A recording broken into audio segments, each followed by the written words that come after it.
Hello, Howard Brown here. I'd like to continue our series on addressing sulfur needs in corn by tackling the question, what fertilizers are available to fix a sulfur deficiency?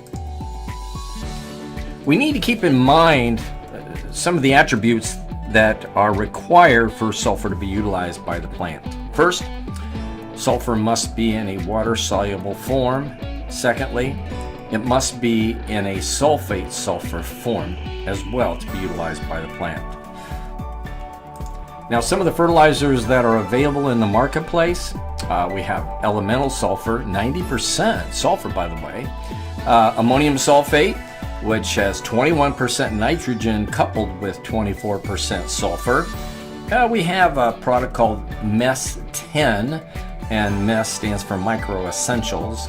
It is a fertilizer that's manufactured by Mosaic. It's essentially monoammonium phosphate with sulfur added at the manufacturing level. So when they make the monoammonium phosphate, they've added the sulfur to that mix. And that has a 12% nitrogen component, 40% P2O5, and 10% sulfur. Now, the unique part of MES 10's sulfur is half of it is elemental, half of it is sulfate sulfur.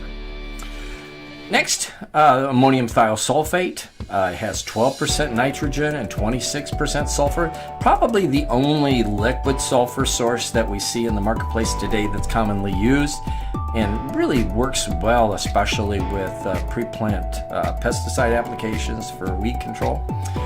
And then we have calcium sulfate. Calcium sulfate we also call gypsum. It has 15 to 17% sulfur in it as well.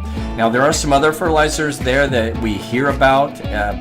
K-Mag, for example, potassium magnesium sulfate. It has 22% nitrogen, 10% magnesium, and 22% sulfur. It's probably more common when you go down towards southern Illinois in the more acidic soils where they're looking for a magnesium source. And also Epsom salts. It's kind of unique to understand that Epsom salts is actually magnesium sulfate. Could be used as a fertilizer source if it was available.